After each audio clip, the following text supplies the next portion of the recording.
Bonjour et bienvenue à l'émission Chrétien comme Christ. Le thème de notre émission aujourd'hui est guérison planifiée.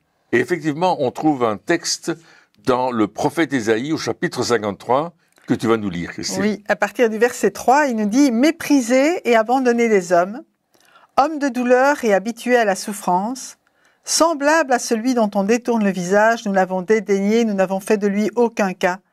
Cependant, ce sont nos souffrances qu'il a portées, c'est de nos douleurs qu'il s'est chargé, et nous l'avons considéré comme puni, frappé de Dieu et humilié. Mais il était blessé pour nos péchés, brisé pour nos iniquités. Le châtiment qui nous donne la paix est tombé sur lui, et c'est par ses meurtrissures que nous sommes guéris. » Et bien sûr, ce passage d'Ésaïe 53 nous parle de Jésus, de son sacrifice à la croix, de ce qu'il a accompli pour nous, pour que nous soyons sauvés, pardonnés, mais aussi pour que nous soyons guéris. Oui, et puis là, du coup, dans ce texte, on voit que la guérison fait partie d'un plan, quelque part, Oui. le plan de Dieu pour nous. Bien sûr, il y a le salut, il y a la restauration, mais il y a aussi la guérison. Déjà bien à l'avance, c'était planifié, c'était le but, c'était que nous puissions être guéris. Alors, comment est-ce qu'on peut s'approprier justement ces promesses-là en se disant « Ah, mais c'est pas juste Jésus quand il est venu, il s'est dit « Ah, j'ai une nouvelle idée, je sais ce que je vais faire, on n'y avait pas pensé avant, mais si on ajoutait un petit peu la guérison, salut. » Non, au fait, c'était déjà planifié depuis le début. Donc, comment est-ce que aujourd'hui on peut dire comment on peut se l'approprier? Qu'est-ce que ça change de savoir que c'était déjà prophétisé bien longtemps à l'avance que Dieu voulait qu'on soit guéri? Ben, ça montre que Dieu s'intéresse à nous, que Dieu a prévu quelque chose pour l'humanité entière, connaissant les effets du péché, de la désobéissance d'Adam et Ève, qui n'ont pas respecté ce que Dieu leur disait de faire, et qui se sont fourvoyés, tombés dans quelque chose qui les a non seulement éloignés de Dieu, mais aussi qui a amené la maladie, qui a amené l'infirmité, qui a amené le meurtre, qui a amené le péché en un seul mot. Et c'est là que quand Dieu va envoyer Jésus, le Père va envoyer le Fils, eh bien le Fils va lui-même accomplir cette parole d'Ésaïe 53, parce qu'il est question de Jésus dans le chapitre 53.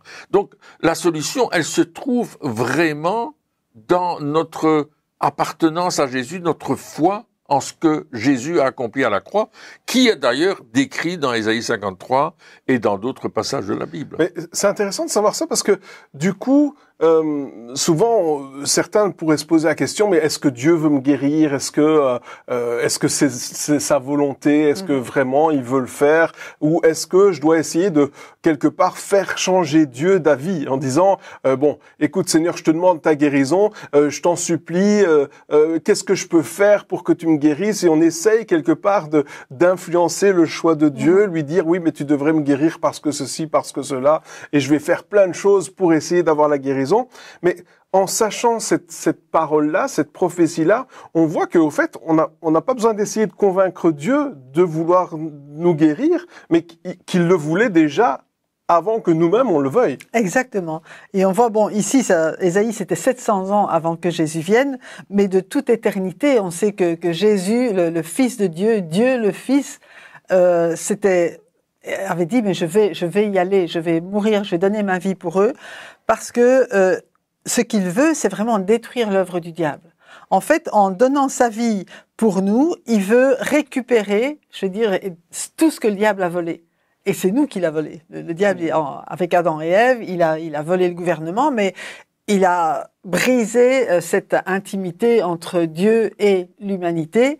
Et Jésus est venu restaurer cette intimité, d'abord en donnant sa vie pour nos péchés, mais aussi en détruisant l'œuvre du diable et en nous ramenant tel que Dieu nous a voulu. Quand Dieu nous a créés, on était en bonne santé. Quand Dieu a créé Adam et Ève, ils n'étaient pas malades.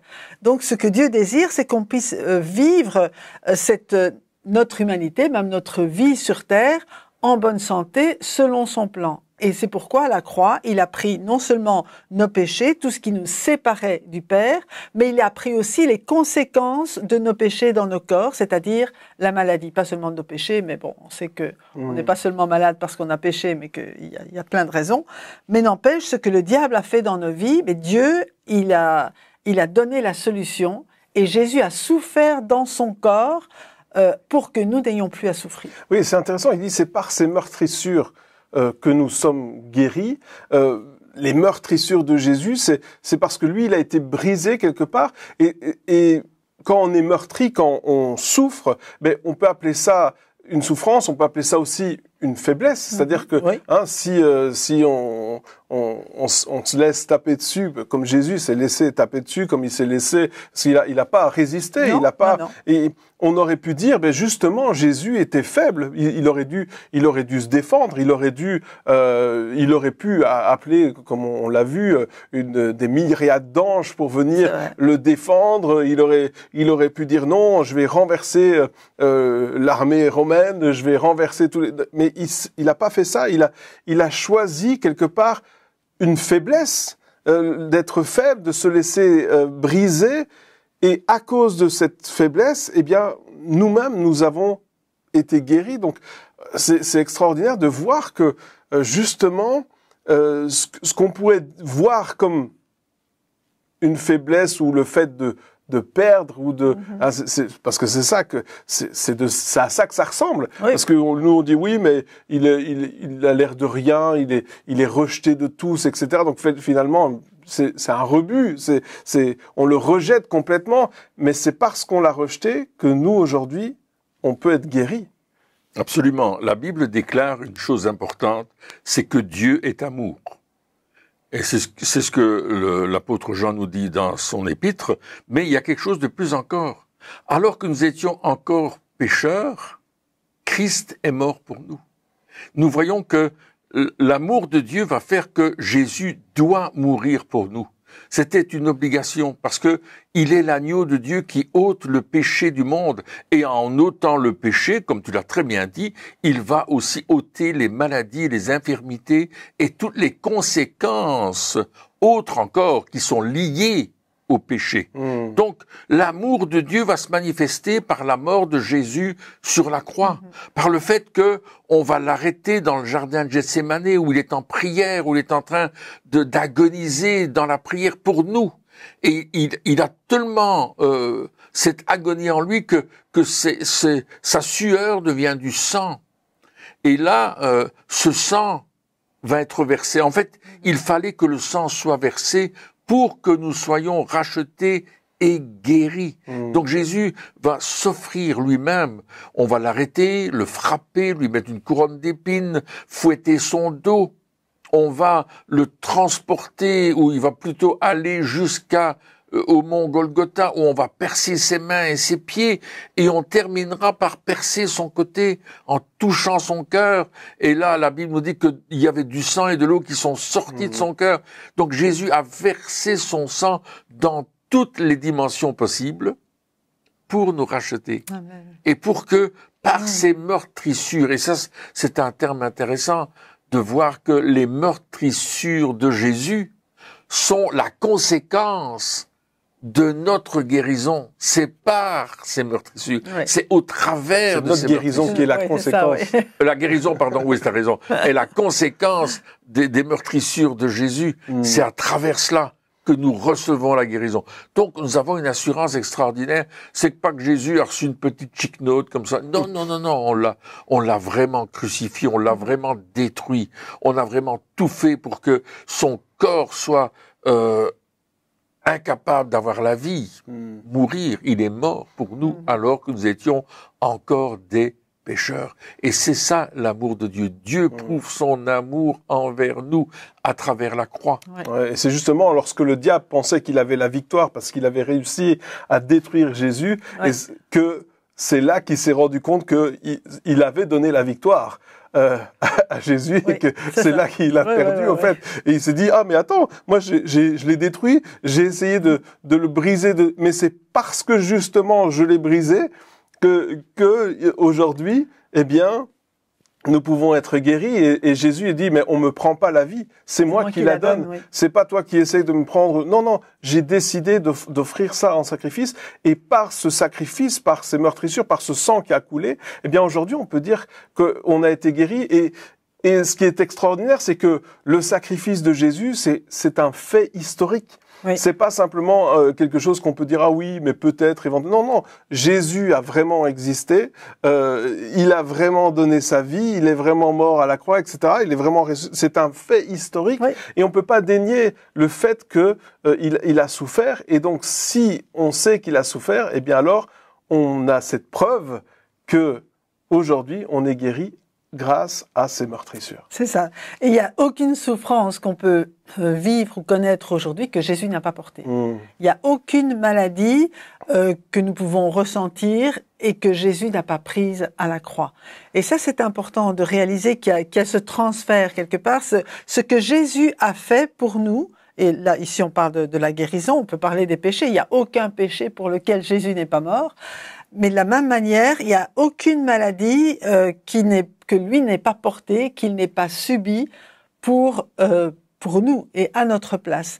Et lorsqu'on réalise cela, que Jésus, il a tout payé, ben, écoutez, si on vous offre un cadeau, vous n'allez pas commencer à payer et à dire combien je te dois. Ouais. Mais Jésus a pris, il a payé lui-même par son corps tout ce qui pouvait être donné afin que nous ayons la vie et que nous ayons cette vie en abondance. Autant parce que nous sommes réconciliés et pardonnés de tous nos péchés, quel que soit le péché qu'on ait commis, dès qu'on vient à Dieu et qu'on reconnaît que ce péché-là, Jésus l'a porté sur la croix, c'est terminé, on en est débarrassé, on en est libéré, on en est pardonné. Mais de la même manière, quand on réalise que chaque maladie et chaque souffrance que nous pouvons avoir, Jésus l'a porté aussi sur la croix, qu'il a fait ce sacrifice juste pour nous, parce qu'il nous aime, parce qu'il veut qu'on ait cette vie abondante, qu'il a donné sa vie, qu'il est mort pour que nous ayons la vie, qu'il a tout accompli pour nous. Eh bien, on peut dire, Seigneur, merci, parce que maintenant je peux recevoir cette guérison. Maintenant, je peux recevoir ce salut et simplement être reconnaissant pour ce qu'il a fait et dire, mais puisque tu l'as porté, puisque tu l'as fait pour moi, non, je ne dois pas payer. Non, je ne dois pas souffrir à mon tour. C'est parce que toi, tu as souffert à ma place. Oui, et puis surtout, lorsque on fait face à une maladie, lorsqu'on fait face à une infirmité, lorsqu'on fait face à un problème physique, eh bien, c'est comme si on arrive face à un mur ou face à une situation imprévu, c'est-à-dire que la maladie, elle n'est pas programmée. On se dit pas tiens, dans 2 semaines, je vais avoir la grippe. Non, on prend pas un rendez-vous en disant je vais bientôt être malade. Mais on arrive finalement face à une situation, à quelque chose qui nous dépasse. On arrive face à un problème qui est au-delà de ce qu'on peut régler nous-mêmes. Donc on commence par peut-être aller voir des docteurs, etc. Hein, ce qui est utile évidemment. Et puis il y a des fois, ils peuvent nous aider, puis il y a des fois ils peuvent pas. Hein, et la médecine a aussi ses limites. Et puis du coup on est face quelque part à une situation qui était inattendue, qui est au-delà de nos capacités et qui en plus nous met dans une souffrance des fois extrême. Et on se dit ok, face à ce problème-là, j'ai pas de solution et je vois pas comment je peux aller au-delà de ça. Et là, lorsqu'on se tourne dans la parole de Dieu, lorsqu'on regarde, on voit que déjà Dieu avait prévu une solution. Déjà, il y avait quelque chose qui était programmé, parce que qui était planifié, parce que justement, on pense que la Bible, elle est là parce qu'elle a les réponses à nos questions. C'est vrai. Et il y a les réponses déjà aux problèmes auxquels on fait face. Et si on regarde dans la parole de Dieu, si on regarde dans la Bible, on voit que Dieu, il veut nous guérir. Et qu'il l'avait planifié, qu'il l'avait décidé, que c'était quelque chose, que c'est une vérité de la parole de Dieu. Et au-delà de recevoir cette guérison, de prier pour la guérison, je pense que c'est important de savoir que c'est la volonté de Dieu depuis toujours.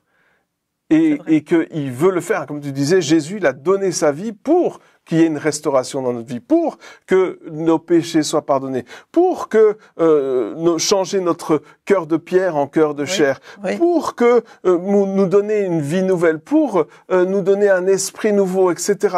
Il a déjà donné sa vie, il a fait toutes ces choses-là, elles sont là, et nous, comment est-ce qu'on peut justement en prendre possession et se dire, ah oui, mais cette promesse-là, ces paroles-là, c'était pas simplement pour les autres, pour les générations passées ou pour les générations à venir, mais c'est pour nous aussi aujourd'hui. C'est une réalité dans ma vie et dans la vie de ceux qui sont autour de nous, parce que on parle aussi de, bien sûr, recevoir la guérison pour soi-même, mais aussi prier pour ceux qui sont malades, qui sont souffrants, et on peut s'appuyer justement sur ces paroles en disant, par les meurtrissures de Jésus, vous êtes guéris. C'est pas par ma prière, c'est pas par le fait que moi je suis au-dessus de tout, que je suis super spirituel, non. C'est parce que Jésus, il a souffert, et à cause de ses souffrances, aujourd'hui on peut être guéri. Oui, et Jésus connaissait les conséquences du péché. Dieu connaissait les conséquences du péché. C'est pourquoi il a envoyé Jésus mourir pour nous, qui est devenu l'agneau de Dieu, qui ôte le péché du monde. Non seulement Jésus a souffert à la croix en étant meurtri, frappé, etc., comme on l'a dit précédemment, mais il est mort. Il est vraiment mort et on l'a mis au tombeau. Mais le troisième jour, il est ressuscité. Voyez-vous, un sauveur mort, ça ne sert à rien. Mais un sauveur ressuscité, ça change tout. Et la solution, elle est dans le fait que Jésus est vraiment ressuscité. Il y en a des preuves qui sont marquées, qui sont là. On le sait. D'ailleurs, il y a ce fameux écrivain romain, Joseph Flavius, qui a écrit ces choses en disant que c'était étrange de voir que on parlait d'un Jésus ressuscité. Il était étonné dans ses écrits historiques de l'époque. Et effectivement, Jésus est ressuscité. C'est pourquoi aujourd'hui, si nous mettons notre foi en lui, les choses sont possibles. Parce que s'il n'était pas ressuscité, il était martyr, comme beaucoup de martyrs ont existé sur la terre. Mais là, il a vraiment porté nos péchés pour nous donner la vie. Et c'est le Christ ressuscité qui nous permet de saisir notre guérison. Dieu est amour. Nous devons nous en rappeler. C'est quelque chose que nous devons garder dans notre cœur. Et c'est pour ça qu'il a planifié également la guérison. Il a planifié également la réconciliation avec le Père. Il a planifié également que nos vies prospèrent à tous égards, comme prospère l'état de notre âme. C'est ce que dit 3 Jean, n'est-ce pas, au verset 2. Dieu veut que notre vie soit dans l'abondance de sa présence, l'abondance de ce qu'il a pour nous. Et la santé fait partie de l'abondance. Absolument. Parce que tu peux avoir toutes les richesses du monde que tu veux, si t'es pas en bonne santé, c'est difficile de vivre.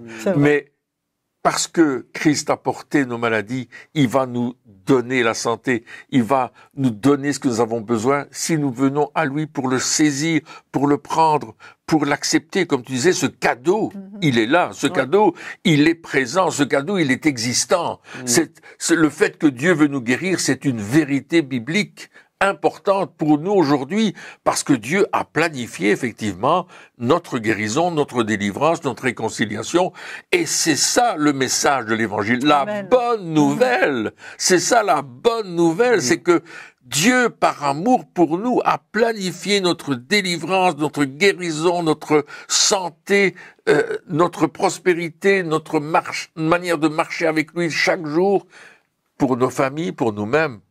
Amen. Quel amour extraordinaire. Absolument. Et il l'a fait lui-même. En fait, c'est Jésus qui est venu. Et il a dit, effectivement, vous ne me prenez pas la vie, je la donne, mais je la donne afin de la reprendre. Et comme tu disais, la résurrection, c'est vraiment la preuve qu'il est le Seigneur, qu'il est le Messie, il a tout accompli. Il a dit, OK, tout est accompli. Ça, c'est quand il est mort. Mais quand il est ressuscité, c'était vraiment, waouh, c'est fini, maintenant la nouvelle vie commence. Pour lui, il est venu avec ce corps de résurrection qui qui étaient aussi les prémices de notre résurrection future, hein, ça on le sait en même temps, mais aussi pour dire, ok, c'est fait là, vous pouvez me faire confiance, et aujourd'hui vous pouvez vivre déjà dans cette nouvelle vie de résurrection, dans cette nouvelle vie abondante, dans cette nouvelle vie qui a du sens, dans cette nouvelle vie que j'ai préparée pour vous. Vous n'êtes plus obligé de vivre comme dans le passé, mais vous devenez, lorsque vous mettez votre confiance en moi, vous devenez une nouvelle créature, une nouvelle création, avec un futur, avec une espérance, avec un sens, avec un but dans la vie que je vous donne, qui est d'être en relation avec moi, mais aussi de marcher sur cette terre dans la paix et dans la joie que je vous donne. Oui, et puis il y a aussi tous ceux qui peuvent se dire « Ah oui, mais moi je suis malade, mais c'est de ma faute. » C'est-à-dire que j'ai fait des choses qui ont conduit à la maladie, et c'est la vérité, c'est la réalité des choses. Il y a des choses qu'on peut faire qui conduisent à une maladie, mais là aussi, Jésus est venu pour nous guérir, vu qu'il est écrit qu'il a effacé l'acte dont les ordonnances nous condamnaient. Donc tout ce qui était contre nous, quelque part, à la croix, cet acte a été aussi effacé. Donc on peut dire, ah oui, mais moi, ce que je subis aujourd'hui dans mon corps, c'est le résultat de mes fautes, de mes péchés, de mes erreurs, et donc c'est normal que je subisse ces choses-là. Mais la vérité de la parole de Dieu, elle est que pour ça aussi, Jésus est mort. Oui. Pour ça aussi, Jésus est mort. Il a dit, mais je te pardonne.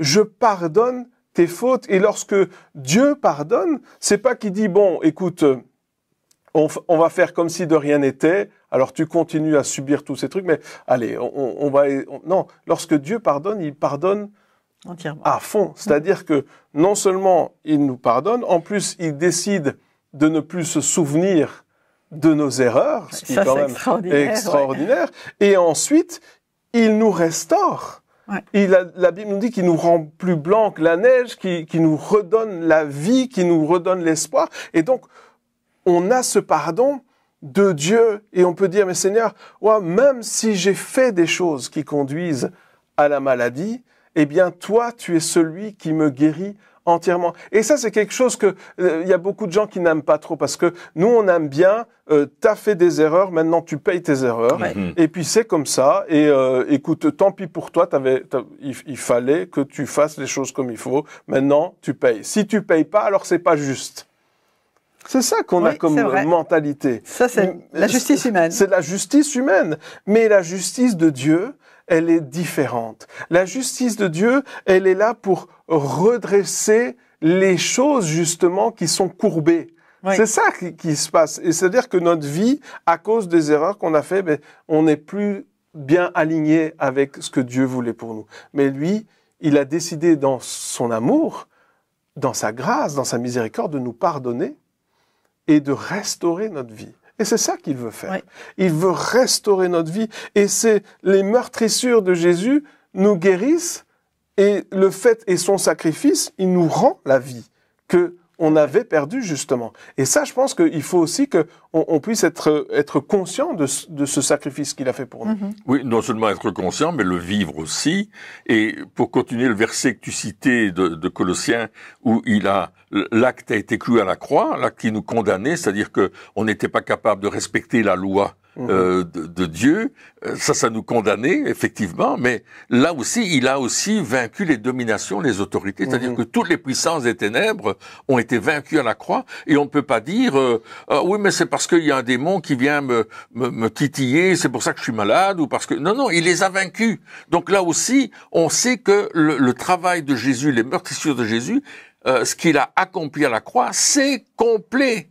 C'est vraiment la totalité. L'ennemi n'a plus de pouvoir sur moi si je mets ma confiance en Dieu et si je m'approprie cette vérité biblique qui dit que par les meurtrissures de Jésus, je suis guéri.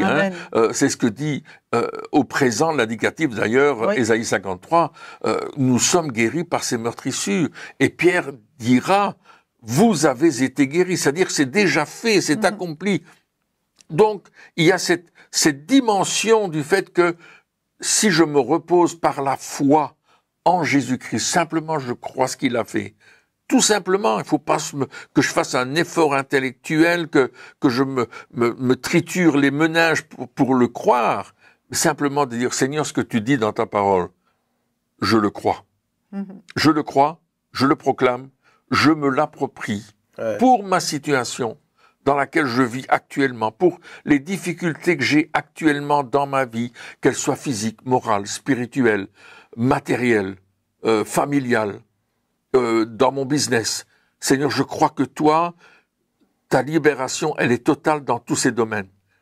Dans ces domaines de la guérison programmée, la guérison, c'est-à-dire la restauration de ce que j'ai perdu, tu me le rends, parce que tu l'as racheté à la croix. Donc je peux en être bénéficiaire par la foi, si je crois ce que tu as fait et que je me l'approprie. Le mot approprier, c'est important parce que c'est pas seulement dire oh oui, c'est vrai, il a fait ça. Non, non, c'est pour moi aussi, c'est pour toi, c'est pour chacun d'entre nous. Et on va le prendre et on va dire oui, je le veux. J'aimerais juste rajouter que dans Pierre, justement, 1 Pierre 2, 24, il rajoute après afin que nous puissions marcher dans la justice. Amen, oui. Parce que c'est une nouvelle marche qui se trouve devant nous. C'est plus question de dire Seigneur, merci pour tout ce que tu m'as donné, mais maintenant je retourne vivre comme avant. C'est vraiment l'ouverture sur un nouveau chemin qui est dans la justice de Dieu, lui aussi dans le plan que Dieu a pour nous, qui est un plan de paix et un plan de bonheur. Oui, et c'est ça, et c'est vraiment intéressant de dire, je veux pas juste savoir ces choses-là, mais comme tu dis, je veux me les approprier, je veux avoir une révélation par rapport à ça. Oui. Et je pense que peut-être chacun qui nous regarde peut dire, Seigneur, donne-moi une révélation sur le fait que j'ai été guéri, que tu as restauré, que tu m'as restauré aussi dans mon caractère, hein, parce que tu disais, marcher dans la justice, c'est aussi être restauré dans nos habitudes, dans notre manière de vivre, parce que c'est ce qu'il a prévu pour nous. C'est comme ça que Dieu nous a créés et c'est ça qu'il a planifié. Il a planifié une guérison, une restauration, mais pour que nous puissions vivre dans cette vérité de la parole de Dieu tous les jours de notre vie. Amen. Eh bien, chers amis, merci encore de nous avoir suivis pour cette émission, et puis on se retrouve très bientôt pour la suite. Au revoir.